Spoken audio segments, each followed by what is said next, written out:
Hello everybody and welcome to this tutorial. Today I will be talking about filters, to be more precise about protocol filters.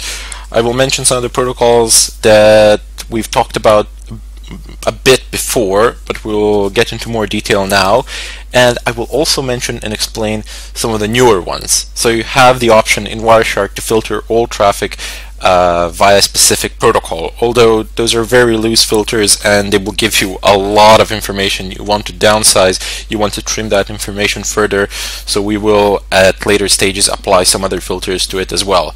However, before we begin with it all, I just want to explain to you what you are seeing at the moment. So in the upper left corner you have a filter bar, and in the field you can type in whatever you want, but there we will be typing in our filters. But let me just show it to you. So whatever, you see it is displayed there, it is marked as red, which means it is not a valid filter. But in the bottom right corner it is retyped and reshown here, so to say. This thing that you're seeing in the bottom right corner, this is not a part of Wireshark or anything of a kind. This is just a magnifier app that I've gotten and that I've installed that comes in with KDE or something like that for Linux. And here you will be able to see with greater clarity what I'm going to type in the filter field. This I've done primarily because I can't resize it. It is the way it is, and the letters are a bit small from the perspective of a viewer who is watching this tutorial, so you will be able to see whatever I type there down at the bottom right corner. Excellent. Now that we got that out of the way, we can go ahead and start using our very first protocol filters. So as you can see at the moment, there's a certain variety of protocols that are being displayed here. You have DNS traffic, TCP, TLS, this is encryption, and you have ICMP, which is ping. We will deal with that separately, but for the time being what I want to show you is this bottom bar where information is displayed in regard to the amounts of packets captured and the amount of packets displayed. So you see that the numbers are exact, and next to the displayed packets you have a percentage of total packets displayed. So if we just go ahead and go to the filter field, type in TCP. There are some other options below it, but we're just going to press enter for a regular TCP filter. And if we go down back again, if we take a look at how much, what percentage of the total amount is being displayed, you see it's 83%. Now, you might think, oh, excellent, we've downsized the information that we need to process by 20%, but let me tell you, that is nothing.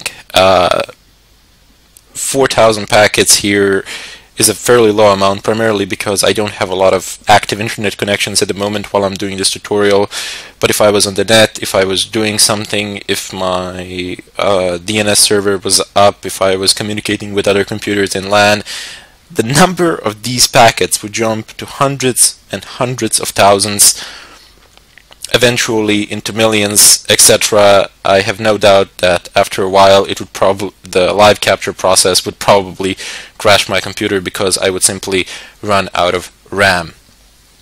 Therefore, we're going to go ahead and try a different protocol filter aside from TCP. So these are some basic protocols which you do need to be acquainted with. So we're just going to type UDP.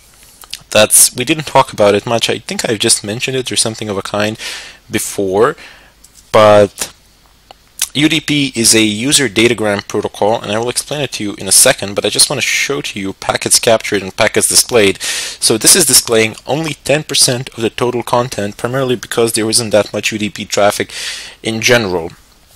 Not unless you're using some sort of a VoIP applications, or like Skype. If you were using Skype, you would have a ton load of UDP traffic. However, as you can see here, it's only 10%, and 10% is something manageable. It's something you can deal with. It is fantastic. You can see that most of the traffic out of that 10% are DNS requests. So I don't know, here you can see I'm connected to Google Drive, Docs, Mail, etc. These are my DNS requests that I have made, and DNS, by the way, functions over UDP. I will talk more about it in a moment, but for the time being, we're just going to stick with it. UDP, unlike TCP, does not guarantee delivery at all. It just packets just go through it. It sends packets, and there's no guarantee of whatsoever for you that the other side will receive them. That's why it's not very reliable, especially if you're using it for some sort of chat applications for messengers or something of a kind, but it is extremely fast. It is much faster than TCP. And that's why some other things like DNS servers or VoIP applications do tend to use them. But whether an application uses a DNS or whether an application uses TCP or UDP protocol, that's purely left to the person developing the application. It is not a mandatory requirement by any means. Okay, so next up, I want to do some DNS filtering. And there are two ways in which we can do that. The first one is relatively obvious. So you can go ahead, click on the filter field, and type in DNS. Let me just show it to you down there. Yep, there we go. Press enter, and it's going to filter out all DNS traffic. So you can see all the queries on the right side. You have Google Docs, Docs again, Google.com. I don't know, I'm going to open some other things in my browser in later tutorials when we do some real-time exercises. But for the time being, you can just see what it is and how the filter works. There's also another way of doing this, as I said. Since we know that DNS servers, they function on port 53, and all queries are made on that port as well, and we also know that DNS functions over UDP, although it can function over TCP as well. So we can just do this, UDP dot port, oops, it escaped a bit, so you can see it here better, dot port equals 53, and there we go. We can also spoof DNS traffic like this. We can monitor it in such a way, by port, rather by just typing in DNS. I don't know, DNS, it's a lot simpler to type in and all that, but this is a much more precise thing to do. In addition to this, you can also say, for example, or, you can put in a logical or, and you can type in TCP dot port equals 53. So this is also a very nice way of doing things. It makes sure that all traffic, be it UDP or TCP on port 53, is displayed, which in my case is 5% of total traffic that goes on my network at the moment. This is primarily because I have stopped the capture, and during the capture I have not made that many queries. I have not opened pretty much any websites or anything of a kind, just that which was already opened in my browser stood like that, and a few pages that I refreshed, but nothing much. So 5% of total traffic, that is it. Okay, so next up we have ICMP, more commonly known as a ping. So it is a fantastic tool, it is a fantastic protocol, a fantastic utility to test and troubleshoot connections. So basically, here's an example. You know, one of those days when you've opened up your browser and no page wants to open. Basically, you're uncertain whether you have connection issues or whether it's browser issues or something of a kind. Well, you can solve your dilemma with a ping by simply doing this. So you open up your terminal. I have mine here, so you just go ahead and go to a free tab. I'm just gonna lower it because I want to show you how these things happen.